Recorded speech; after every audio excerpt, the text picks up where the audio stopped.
Senator, kwanza kabisa nataka kwanza na washukuru nyinyi wote. Nataka kuanzia nyinyi wananchi na supporters wetu ambao mmekuwa hapa tangu asubuhi. Nafurahi sana kuwaona mmekuja hapa, nimewasikiza. Nyinyi ndio mniseta stage kusema yale mambo ambao mnataka sisi wote tuungane na tuzungumzie. You give us an overview of the state of our nation. Thank you, my brother from the civil society. Pole sana kwa kusungujwa vile tuliona. Na nataka kuwashukuru sana na vile mmesema mambo ambao mmesema ni yale mambo ambao yako kwa roho yangu. Na nataka kuwashukuru sana. Asanteni sana band for the wonderful music. We want to thank you very much. Young people, leaders from universities, I want to tell you that we appreciate your presence here. You are the owners of this country. Young people, you are the owners of this country. You have a long life ahead of you. We want to make sure that we live a country that serves, that you will work in as you serve this nation. I want to thank you most sincerely. Then let me come to the honorable members who have given us wonderful honor to come here and speak. Honorable Karoli Omondi, who spoke here, you know, he's rushing to Parliament. They are organizing. Honorable Professor Gulibakos Oundo, he spoke here, and you know he has gone to Parliament. Honorable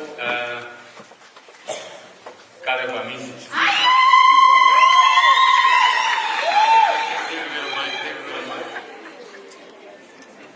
Caleb Amisi was one of the people, actually the first one, to endorse me even before anybody else thought about it. Even before I thought about thinking of a political position. Thank you very much, Mheshimiwa Amisi. My brother and friend, Dr. Kigami. We have had conversations for many days. Thank you very much. I am really honored that you had time to come and we speak. You remember all these 10 MPs who came, including Honorable Amisi, Honorable Maraga, and Kigami. We are all talking the same language. We are talking the same language that we need change. And I like the way Honorable Amisi put it. We don't want a cosmetic change. We require really change, fundamental change. And I want to thank you most sincerely. Honorable Senator Omsata is not able to be with us here. He gave his apologies. He has a matter in court, but I'm told his representatives are here. I want to thank him for that. So, ladies and gentlemen, here we are. Here we are. And as I said, I want to thank you very sincerely. Fellow Kenyans, as many of you are aware, I'm not a career politician. And even if I was a career politician, I would not start my career at the age of 75. Some of you may know that I'm already 75. I spent 18 years in the judiciary as a judge of the High Court, judge of the Court of Appeal, and eventually the Kenyans honored me to be the Chief Justice of this republic. I served, and I want to thank the Kenyan people who stood with me in very difficult times, and I want to thank you most sincerely. I headed the judicial arm of government, and I think I served. The others are the details that you may know. I have come to this space, political space, as I have said, because of an urgent need, an urgent national need. After adequate reflections and extensive consultations, I acceded to the request of the Gen Zs and many other Kenyans to run for President of the Republic of Kenya in 2027 general election, to help this country, to help the others, the like-minded people, to order this country, this country to order, to call this country to order. At independence, our founding fathers cherished a dream of a Kenya free from three major challenges: poverty, ignorance, and disease that had held its people for generations. A Kenya where the honest labor would sustain a family, and a Kenya where every citizen would look ahead with hope. However, driven by greed, our leaders over the years betrayed that vision and turned our country into a feeding trap for themselves, their families, and their associates. As a result, 63 years after independence, we are still grappling with the same issues that we had at the beginning of our nation. Now, they are compounded. Those issues are compounded by mass unemployment of our youth, deepening inequality, and extreme poverty. Soon after independence, the Kenyan political elite embraced an extractive system of government, which had a small and still, that is the modus operandi, a small couple of political elites who loot public resources, using their positions, use public resources at the expense of the ordinary people. Today, under William Ruto, that extractive system has become a full-blown criminal enterprise. Across virtually all public sector departments, the President, his cabinet, top officials of government, and corrupt businessmen have turned government into a business, their own business. They have created programs which you know, like SHA, affordable housing, PPPs, as well as G2G importation of fuel, and embarked on mega projects, all geared to stealing from the Kenyan public. These projects, if you have seen, tenders are awarded to a couple of people who are connected with the president, and that you know what that means. With the enactment of the Kenyan Constitution in 2010, the extractive system devolved into the counties. Governors, members of the county executives, MCAs, and others award themselves the contracts and build roads which are washed away at the first day. Rather than performing their oversight roles, many senators and members of parliament are exhorting governors and the county officials whose hands are caught in the teeth. As a result, the country is losing billions to corruption, as this is regularly confirmed by the Auditor General reports. The Kenyan Association of Manufacturers estimates that we lose a whopping 3 billion shillings every day. Every every single day, and nothing happens to the culprits.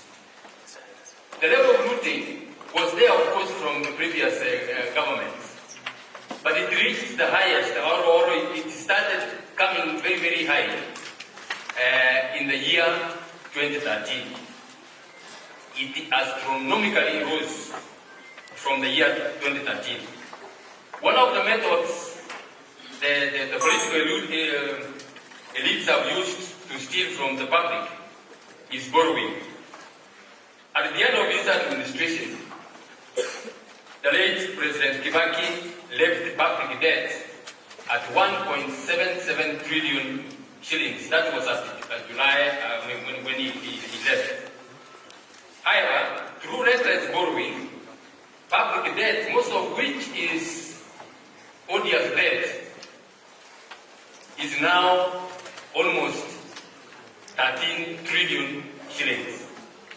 With the result that the domestic borrowing has mopped liquidity out of the local market and ruined business enterprises in the country. You know what that means. Banks, instead of lending to the ordinary people, they find it more profitable, and they are not going to chase somebody, a kiosk owner, to recover the money they have lent to him. Instead, they are giving all the money to the government, and that has literally ruined private enterprise. With all that, now, in this budget, in this year's budget, 2026-2027 budget, which is 4.8 trillion, out of that, 2.3 trillion, which is equivalent to 48% of the national budget, is going to be to loan repayments. That's not all. This government now, the Ruto regime, has now resorted to securitization. Securitization is borrowing on the security of tax revenues, future tax revenues. That's mortgaging the Kenyan youth's future. Remember, the Kenyan youth, most of them are without employment, and their consent has not been sought about this borrowing. That is also contrary to the principles of public finance, including intergenerational equity, that are there in Article 201 of our Constitution. When all these things, we looked at all these things, on the 2nd of February, together with the energetic young people and the members of the United Green Movement Party, I embarked on a county-to-county tour of this country under the banner of Ukatiba Caravan. Our mission was twofold. One, to first of all go to the Kenyans, come to you Kenyans, and listen to you, and hear your aspirations, and hear your frustrations. As the Kenyan people. You can't read people you don't understand. You can't read people whose issues you don't understand. Secondly, we also came out to encourage and sensitize Kenyans, particularly the youth, to register as voters. The caravan took us to every corner of this land. By 28th of April this year, we have traversed for 3 counties out of 47. I am happy to note that our efforts, alongside other campaigns such as the youth-led Tukokadi movement, contributed to over 2.6 million registering as new voters. I want to thank the Kenyan people, particularly the young people, for registering. That's the power involved in your hands, and we are sure we're going to use it very well. In these tours, we met farmers, we met pastoralists, we sat down with women in markets, we met men at localities, We listened to border operators at the dusty stages. We went and met the fish folk on the shores of our lakes. We encountered ordinary Kenyans fighting every single day with great dignity to put food on the table. What we saw and heard filled us with immense pride. Our people have refused to surrender to despair. Despite the grinding conditions they have been plunged into, the resilience we saw, that hard work we saw from our people, tells you of the true character of the Kenyan people. We are a hard-working people, very, very hard-working people.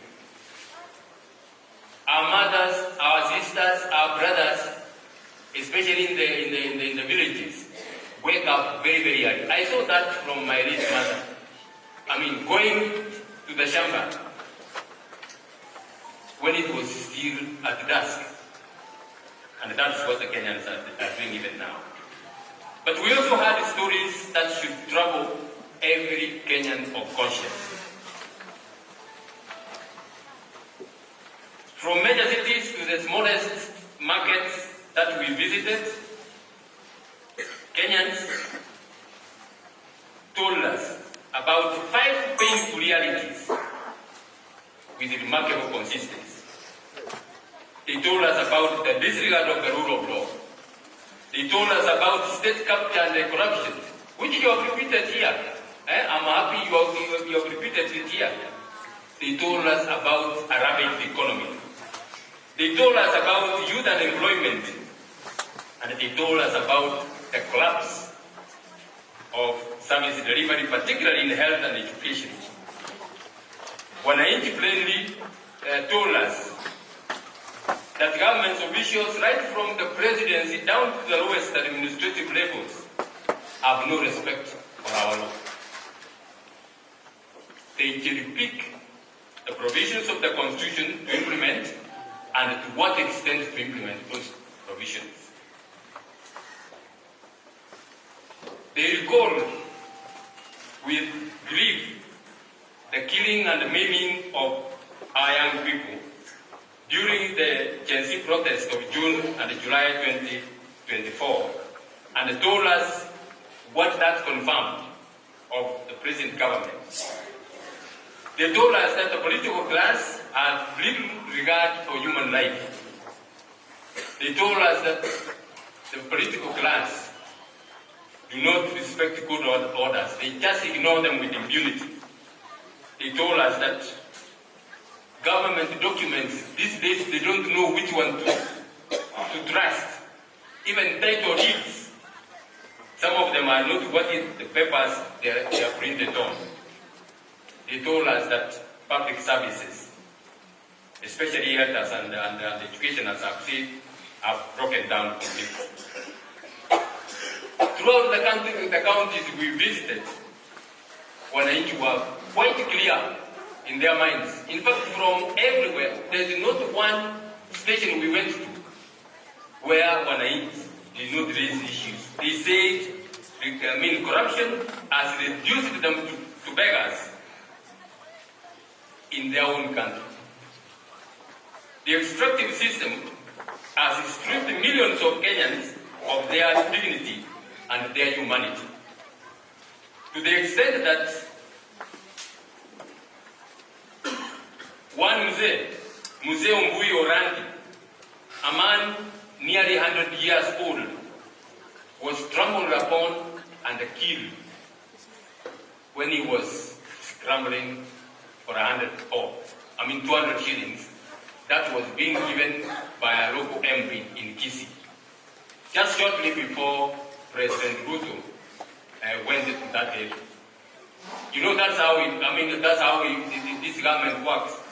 You go to the area, pour money, and people come. Before he goes, he has his agent who give money. And we have seen that those who come from Nyamira and Kisii, you have seen people lining up and being given money. This Mzee was trampled upon and died. 200 shillings was the value of that elder man. That tells you the depth to which we are falling. At one of the stops we visited, a visibly angry young man stood up, and when he was given a microphone and asked what he would like the Maraga government to do for Kenyans, he uttered two words. Two words. Funga Rutu. And they sat down. Wananchi told us that businesses are closed because there is no money in circulation. The escalation of fuel prices has confused quite a number of our people. They cannot understand how fuel can be cheaper in Uganda and yet it is being transported through Kenya. In Busia, the border operators told us that they are not buying fuel in Kenya anymore. They just go with jerrycans through Banya routes and buy fuel from Uganda where it is cheaper. In Marisabit, we met quite a number of border operators. Two of them told us they have taken fuel, petrol in the morning for their operations as they normally do. At that time it was about 3 p.m. They told us they had not earned anything and they didn't know how they were going to pay for the fuel they had taken in the morning. In Jiraili, the center in Maraga, a young man came and told us openly, in the presence of uniformed policemen. There were uniformed policemen performing their duties. In their presence, and in fact, that young man was even looking at them. He said, I am tired of the life of stealing. I want an opportunity to earn an honest living. And he said, look, I have hands here. I can work. All I need is an opportunity to earn an honest living. In literally all the towns we went and shopping centers, many youths were disappointed. Some even angry with us that we had no handouts to give. That's where Kenya has been driven.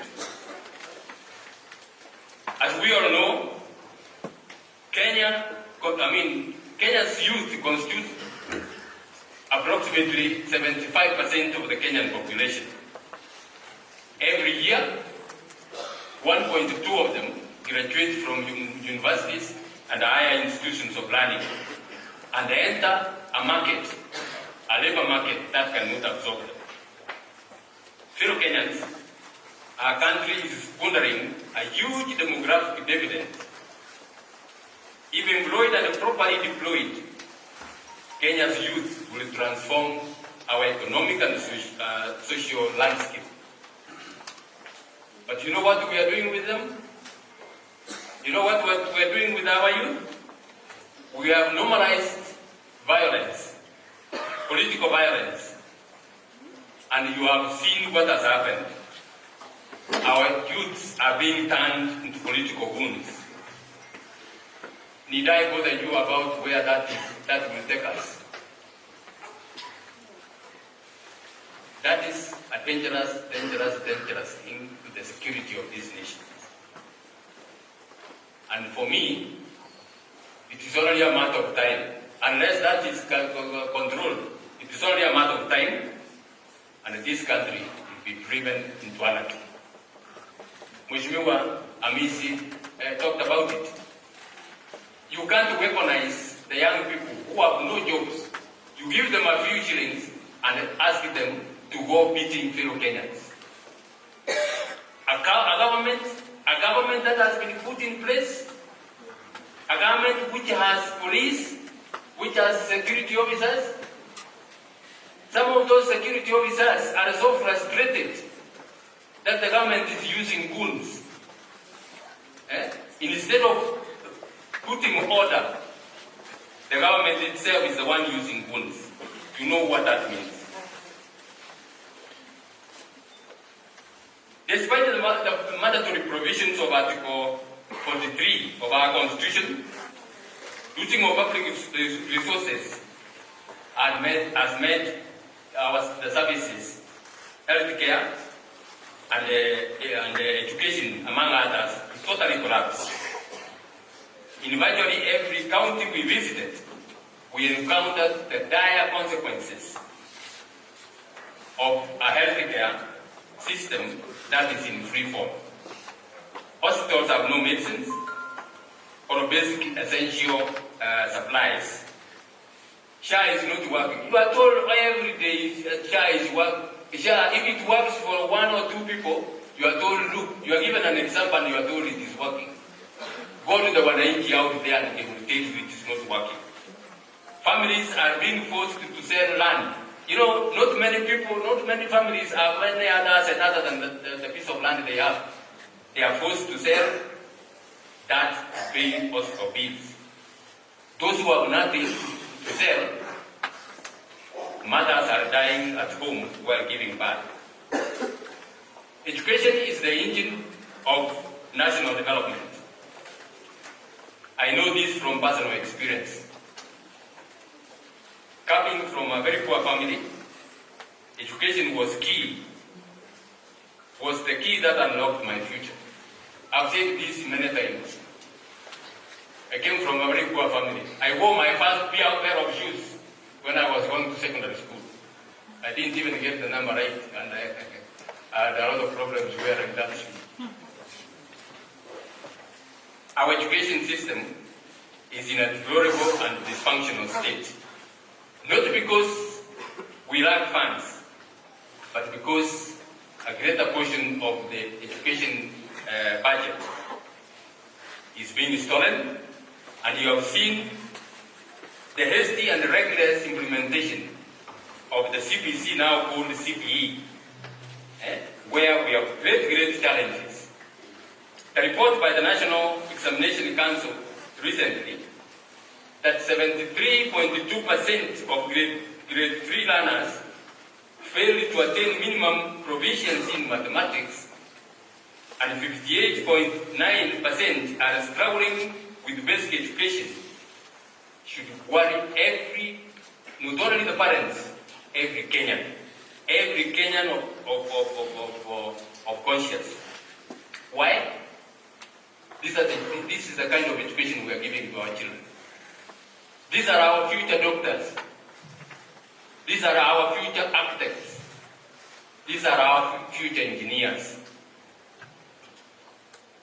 How can we gamble with the lives of our children and actually the welfare of our nation?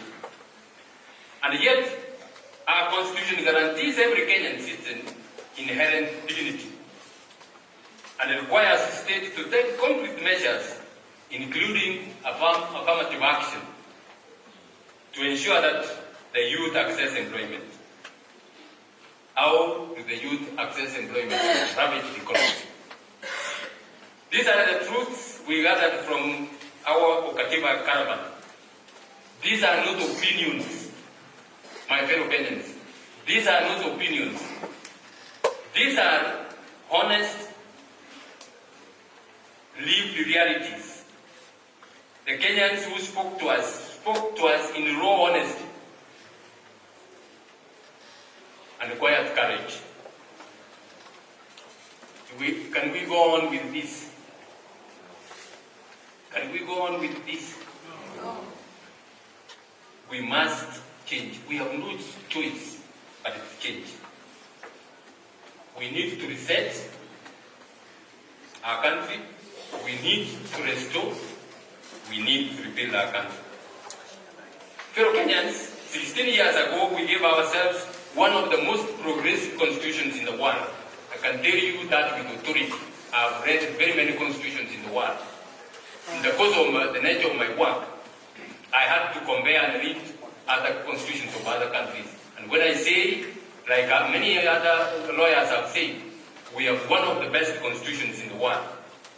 What we have are the challenges. This was a pact meant to decisively break the neo-colonial extractive system and build a Republic of Kenya anchored on social justice, prosperity, and human dignity. But that has not come to be. We must reset our country to order by reconstituting our governance system in strict adherence to the Constitution and the rule of law. If you give me the privilege of leading this country, I will dedicate my presidency to dismantling the culture of impunity. No one will be above the law. Not the president.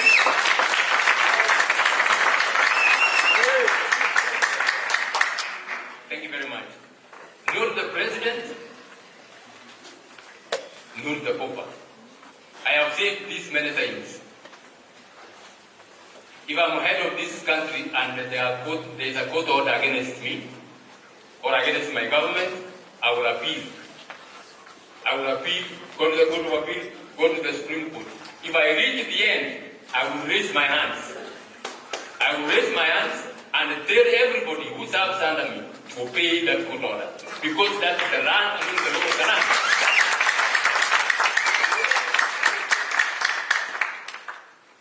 A civilized government is one which obeys the law. It should lead by example. I will do that.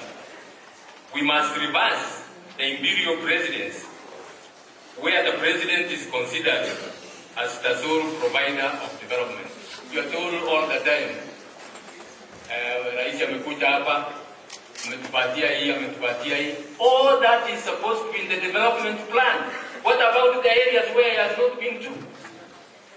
What about the areas where he doesn't have cycle funds?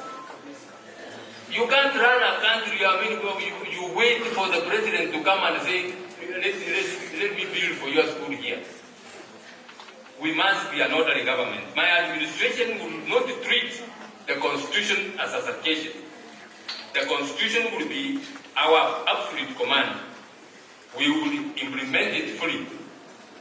Professionalize the public service through meritocracy and restore the independence of institutions, which we were including Parliament. Parliament is not independent anymore. Parliament is not serving the people, it's serving one person. You wait. See, the finance bill is there. Many people have protested against it.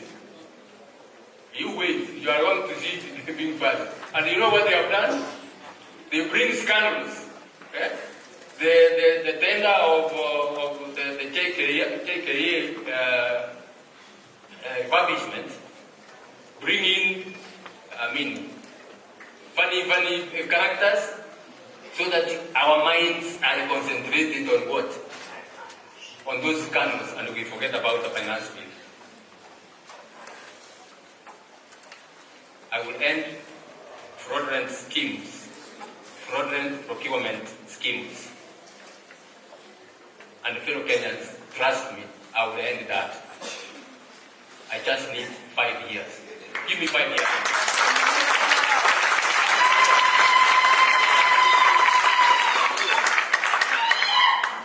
It has taken less than 5 years to literally demolish this country. I need 5 years. Pull this country to order. Get Kenyans of goodwill. Give them positions they have to earn, and they will not be managed from State House.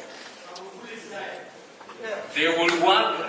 I will give them the freedom to work, but I will demand results. I will demand accountability. And I have very many Kenyans. We have very many Kenyans, professionals, who are ready to work for their country. We are one, even you. We will give you an opposition when you being qualified for that, so that we will have a country. Our leadership has become rogue and uncaring. Under my leadership, we shall restore humanity and the dignity to the Kenyan people. Extrajudicial killings will be a matter of the past.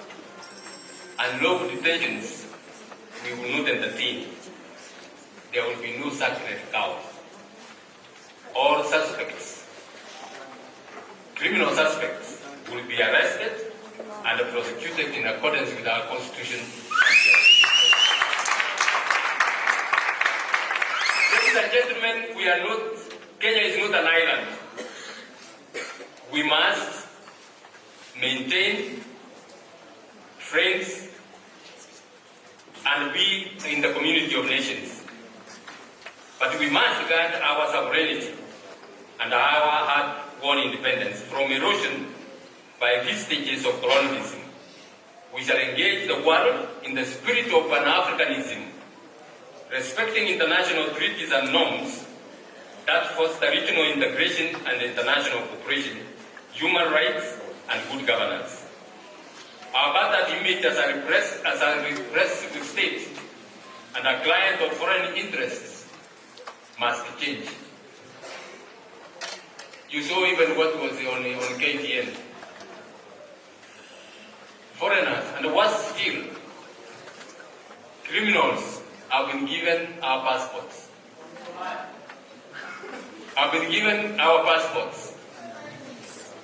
RSF. You are not safe. We will revoke all those passports.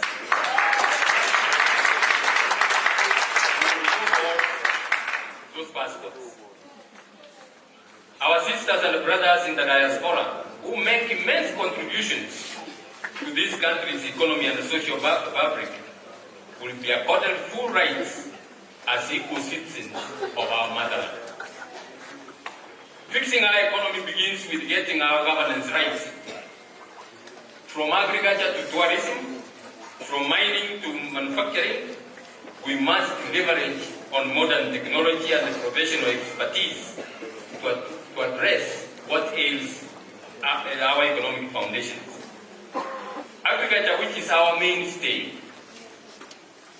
the mainstay of our economy, will be given priority in my presidency. Extension services must reach farmers. Those who are from the farming community know. There used to be a time when extension officers used to go to the people.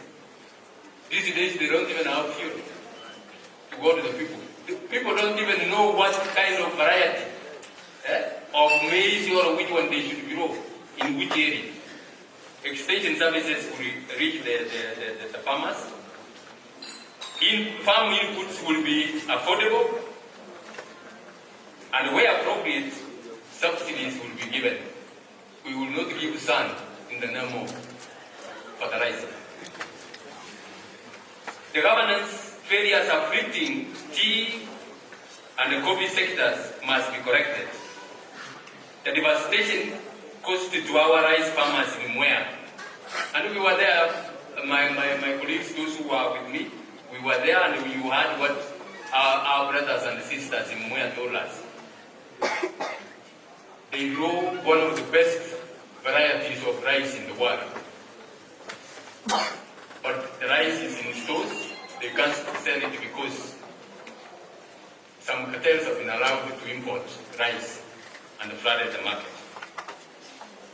Western Kenya sugar farming will be given priority and we will deal with the issues that are there. Fellow Kenyans, it is public knowledge that a number of companies have closed operations in Kenya and relocated some to our neighboring countries.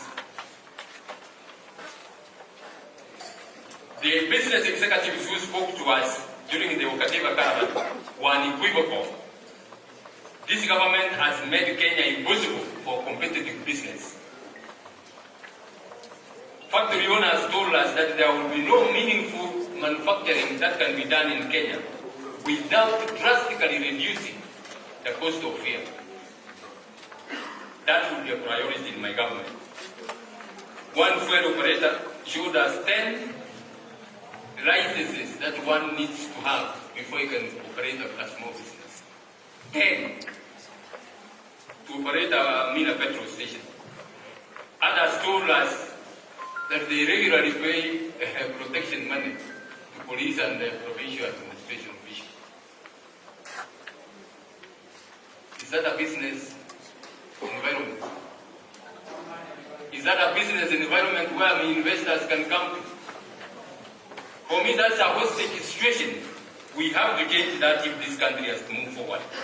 No country can advance without innovation and manufacturing. My government will leverage on artificial intelligence to expand opportunities for our youth who are already digital natives.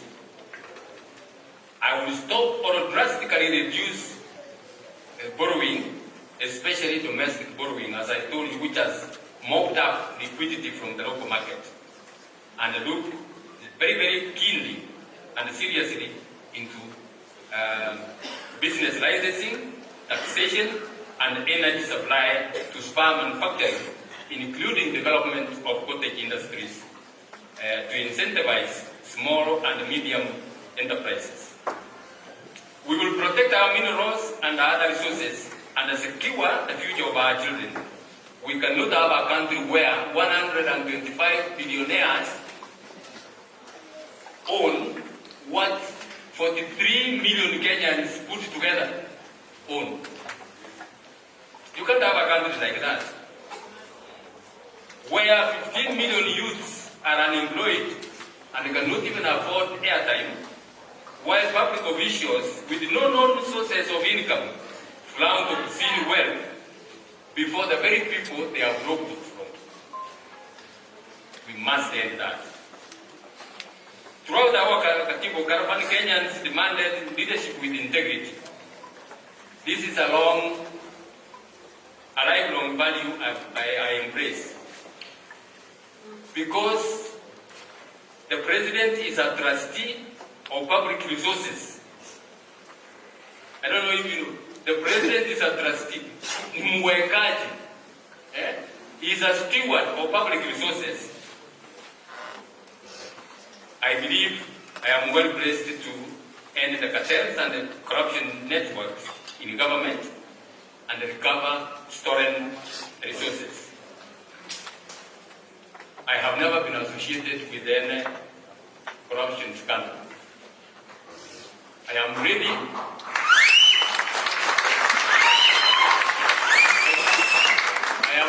to declare on oath. I am ready to declare on oath my assets and give a full account of how I acquired each piece. That I can tell you.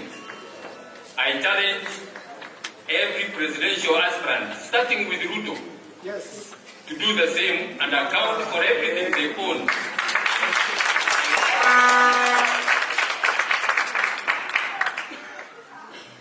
President Ruto has told us he was a chicken seller. Let him come and show us how he sold that chicken and what he has got. That some of us are so daft we can't get that.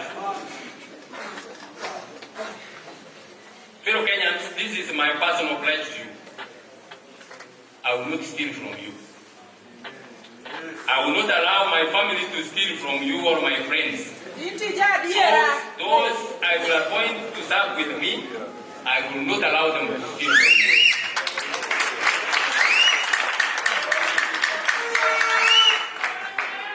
For me, thank you very much. For me, zero tolerance to corruption is not a slogan. It will be the governing standard of my administration.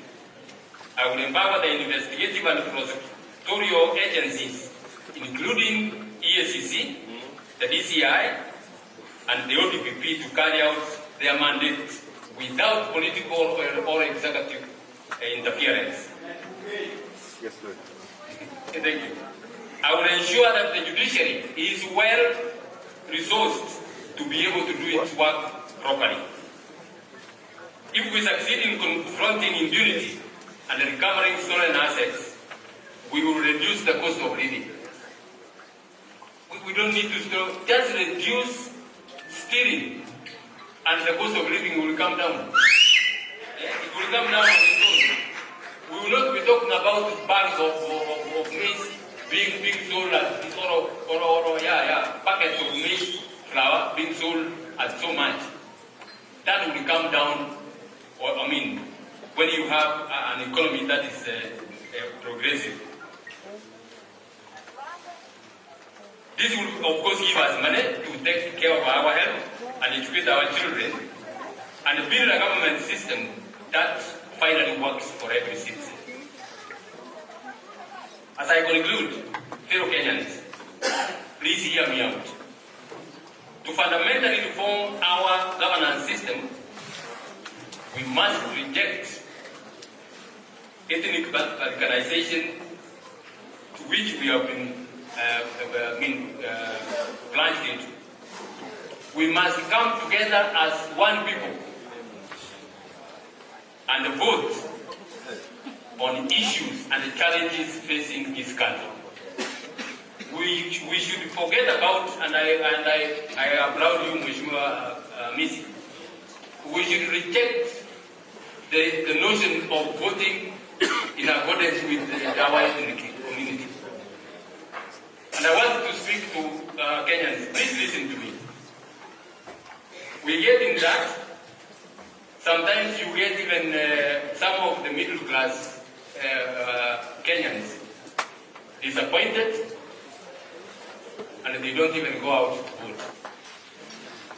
This time around, I want to appeal to all Kenyans. You know, some of the young executives are able to have a good car. Their children are going to school. They are able to pay house rent, if not mortgage. And they see things are all moving on. They don't want to be disturbed about what's going on in politics. They don't even turn out to one vote. Let me warn you, my fellow Kenyans.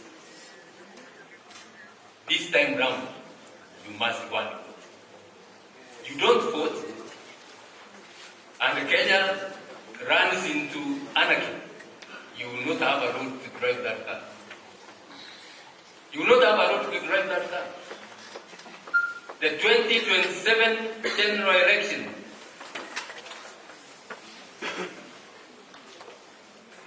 is a defining moment in the history of our country. It is a defining moment in the history of our country. We must come together and vote the Ruto regime out. The next government must not be a mere a game of musical chairs. Same monkeys in a different forest, taking their turn to eat. I believe in opposition unity. This opposition unity must be built on a convergence of values, not appetites.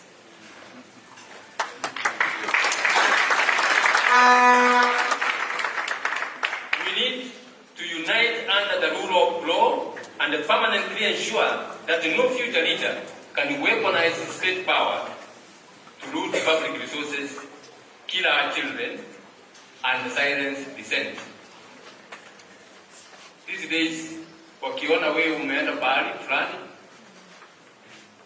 umeona mheshimiwa Gachagua anaenda kanisani, sababu hawataki kusikia yale ambayo anazungumza, wanatupa tear gas kwa kanisa. Hata bila kujali ya kwamba iko wamama hapo wazee ambao walienda huko bila kujua kutakuwa na tear gas inatupwa, na iko watoto. How can anybody throw tear gas to a church congregation? That's the height of brutality. The 2027, as I said, is a defining moment in the history of our country. It will be a make or break election. It will be the Okombo's election. We must liberate ourselves from the chains that Ruto has shackled us with. Take it from me, fellow Kenyans. Take it from me. If Ruto Oro is re-elected, or anyone who espouses his value systems takes the reins of this country, it will be tragic. It will be tragic we will begin descending to the abyss. Countries don't just fail overnight. You see, you ignore some things which are going on until you wake up and say, wait a minute, where are we? We cannot afford to leave our country and descend to that level. Fellow Kenyans, Kenya is a rich country. We are an intelligent people. We are athletic champions. You know that, isn't it? The Kenyan academicians and professionals shine on the global stage. We saw some country member being given awards, huge sums of money because of the outstanding work they have done.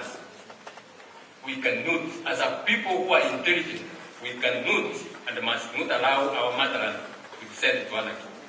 We have the power to save our country. We have the power to put an accountable government responsible to the right of the Kenyan people. A government that believes in constitutionalism and the rule of law. It is time to stop dreaming about the Kenya we deserve and start building it. Time to start living in the Kenya of our cherished imagination and enjoy our nationhood as a free people. Time to liberate our country. Time for ukombozi. We are coming to your county. As UGM, we are coming to your county. We are coming to your constituency. We are coming to your ward. We are coming to your village to ask your hand in working together so that we can liberate ourselves. The journey to a new Kenya begins now.